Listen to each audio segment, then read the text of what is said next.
Alright, Joe here, welcome back to We Need to Talk. This is the show that looks at football on the internet over the past 7 days. 7 days that's seen Sir Alex Ferguson woken up by a phone call from Jurgen Klopp. I'll forgive you for waking me up at 3:30 in the morning to tell me you'd won the league. Thank you. But anyway, you thoroughly deserved it. Well done. Klopp then revealing himself how much he admires Fergie. But the name is Sir Alex Ferguson. And I know it's not 100% appropriate as a Liverpool manager, but I admire him, not to say I love him. And Harry Redknapp absolutely loving the boy wonder, Mason Greenwood. Man United are starting to emerge, Greenwood coming through, what a player he looks, They really look like they're starting to put a team together that can start looking to push and get closer to the top two. Anyway, today we're looking back at our pre-season predictions. Now that the season is done and dusted and Manchester United have secured Champions League football, I thought it'd be funny to go back to the very start of the 1920 season, which is over a year ago now, and look at some of Football Daily's pre-season predictions. Now, I found a couple of videos in which we predict things. One was a Sunday Vibes, and I'm just going to watch them and react to them. I haven't really prepared anything for this, but I can already tell it's going to be ugly, isn't it? We very rarely get predictions right, and to be honest with you, we're not like Nostradamus, we're not visionaries, we're only guessing at what we've got in front of us, so don't abuse us too much, because this is going to stink. So let's start with our top 6 predictions. Let's run through them. Who's winning the league? Man City. City. I don't think anyone gets close. City, but I also think we have to explain ourselves because the fans are getting quite annoyed at our confidence, the confidence which we have in City to replicate their form from last season. Well, I'm not surprised, Hamster. We were super confident that Man City were going to win the league yet again. We just saw the underlying numbers, the fact they put up over a century of points, and thought, yeah, it's probably going to happen again, to be honest with you. And some of Liverpool's underlying numbers weren't amazing. They'd overperformed slightly, and they've overperformed again this year, so congratulations to them. But fuck me, were we wrong. Also, look at the state of us. I don't know, to me I see them as, I think they're probably reasonably comfortably second, but I actually would say they're closer to Spurs now than they are to City, just because of the business Spurs have done. Oh no! I can't believe we said that. Why did we say they were going to be closer to Spurs than City? Does that mean we put Spurs third? Oh no, we didn't put Spurs third, did we? To me, it's Man City, then Liverpool, then Spurs, and then I think we get into a more interesting territory. I think Liverpool are closer to Spurs. Spurs have really reined in the gap for me. Oh, Joe! Why would you say this? Spurs have really reined in the gap on Liverpool, were my words there. What was I thinking? I'm so confident as well. I'm like spooled out on the pub chairs. Oh no. I mean, Spurs, to be fair, put up some defence for myself and Pat and Chris here. Spurs did have what appeared to be an exceptional summer, didn't they? And they just come out of the back of a Champions League final. I know their form in the league haven't been great, but equally they were trending upwards. But to say that, I'm cringing at myself. Right back's also an area of need, and striker depth is also an area of need, and currently they've done nothing about either of those two. So, Pato, that's not a bad prediction. They didn't fill the right back void, and as we all know, Serge Aurier didn't have a fantastic season. They didn't get a backup striker for Harry Kane when, of course, he picked up that injury, and it did cost them. So, Pato has called that one right. They fixed the midfield, but he identified a year ago that the right back and the striker issues were going to be a problem. I mean, most people did, to be fair. It's not the most visionary statement ever, but he's got one right there. Come on, he's got one right. this season aside, my worry with Spurs, or hope, you could say, was always that if Pochettino left, I didn't know how they'd remain competitive at the top end of the league and in the Champions League. And now you see how they would. Oh, I thought he was going to kill it there, Pato. I thought he was going to say my worry's always been if Pochettino leaves, they could really struggle. And he ended it with that. So close. I mean, to be fair, Jose has taken them from, 14th up to 6th since he took over. So Pato, to some level, is right. Poch obviously left a great foundation for the club. But equally, they have struggled this season, haven't they? I think we were badly wrong on Tottenham Hotspur. We really predicted them to do well. We thought the signs had hit the ground well. Shut the bed there. What about Arsenal? Let's go Arsenal first. I think they're going to finish 4th. I don't know about you. Oh, for fuck's sake.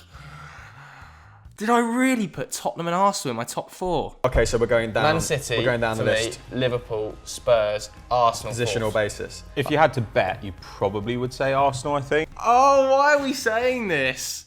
Why are we saying this? I'm cringing. We had Arsenal 4th. I was so confident about Arsenal finishing 4th in that statement. And they finished... Did they even get 8th? I think they finished 9th. They had an absolute... I actually think that it's going to be... Hopefully it'll just be a fun season, because last year we weren't fun. We were fucking boring. Hopefully it will be a fun season. I don't reckon Pato has thought any game in this Arsenal run has been fun. And we weren't even good. So if we were going to be boring and not good, we could have at least... If we were going to be boring, we could have got Conte. I bet you wish you got Conte now, Pat, to be fair. We all agreed on that top 4 as well. Every single one of us, me, Pat and Chris, had Liverpool finishing 2nd. That was wrong. We had Spurs finishing 3rd. That was wrong. And we had Arsenal finishing 4th. Fest. Right, let's see what we had to say about Manchester United. I dread to think. That's probably wrong of me to say. I think we've solved one issue, which is the defence, and it has been the issue for seasons. Solved? Is it solved? It's as solved as we could get it this summer. Infinitely closer better. than you were at the start. Ashley You could have made any of the defensive signings that Arsenal made.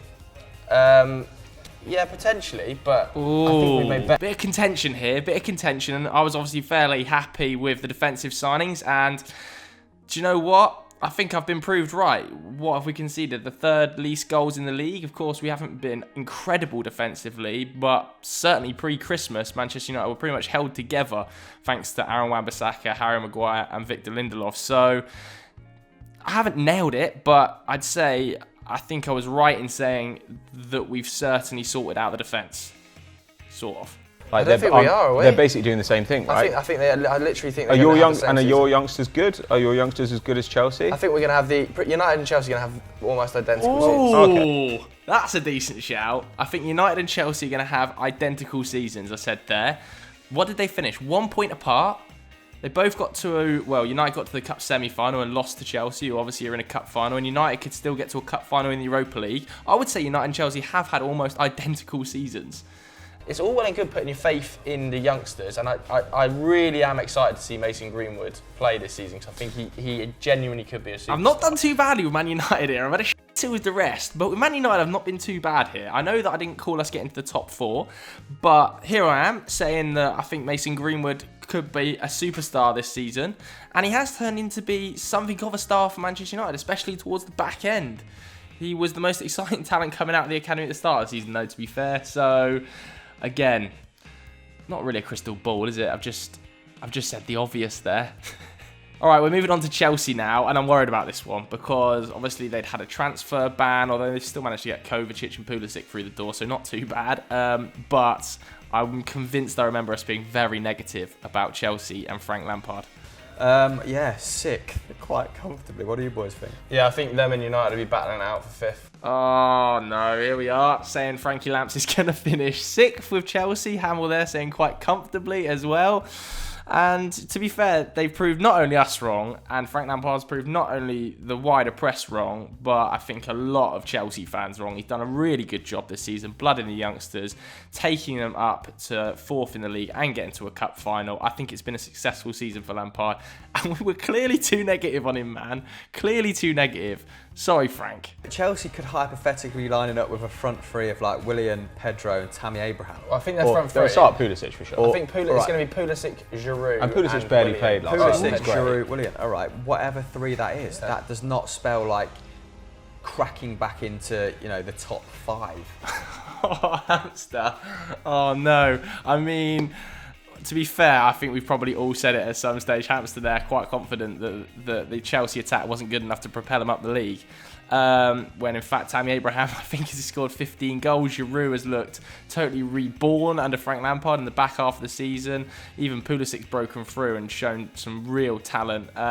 So yeah, I mean, we were all wrong on Chelsea. And if you said that Chelsea were going to finish top 4 before the start of the season, you're either lying or you're a Chelsea fan. One of the two. All right, let's move outside of the big guns then Did we talk about Leicester? I think we're about to come on to like Leicester, Wolves, that sort of topic. Like, I look at Leicester and I think there's so much talent. Everyone's young. They were great last season. They're a year older. Manager-wise, it's pretty much a wash between Rodgers and Nuno. So, I don't know. I have more faith in Leicester. Go on, Pato. He's killed it. I know that we've had a few stinkers in here. Obviously, Liverpool, City being the biggest, maybe Tottenham Hotspur. But Pato there obviously just called Leicester to be the team that break into the top 6. And they comfortably were the best of the rest, weren't they, breaking in there? So, yeah, nailed it, Pato. All right, some reason we've come on to the topic of West Ham here. I think maybe we thought West Ham would finish quite high up the league. They've strengthened in really like fun areas, but there's still gaping holes in that team. Go on, Hamster. I have to say Hamill's nailed that one. You know, they did strengthen in really fun areas. Seb Allet didn't work, okay. Fornals probably didn't work. But they did have gaping holes, and Hamill here is saying that they're going to have problems because of those gaping holes. And he is right. They should have got more midfield covering, shouldn't they? Now it looks obvious, but Pato and Hamster have called it right. We're moving on to the relegation fodder now, and this is where I'd imagine it's going to get very ugly, because I'm 99% sure we all said Sheffield United are going to go down. As did all of you as well. Stop lying and saying you didn't. About relegation teams then, let's touch on relegation. F straight down. Sheffield United. What do you mean? In agreement. Pato's so punchy in it. I love Pato, man. Like, he just, no f***s given. Sheffield, straight down. It's the same as Joel Linton, right? You look at Joel Linton, you're like, Joel Linton's a great player. It's possible he has a terrible season just because, like, he's playing under Steve Bruce at Newcastle. Like, his supply line is one guy. Pato again, man. Pato has kind of salvaged this whole predictions malarkey with a few decent shouts towards the end. Here he is saying that he thinks Joe Linton might have a terrible season because he's playing under Bruce and is not in the right team. And Joe Linton has had a terrible season.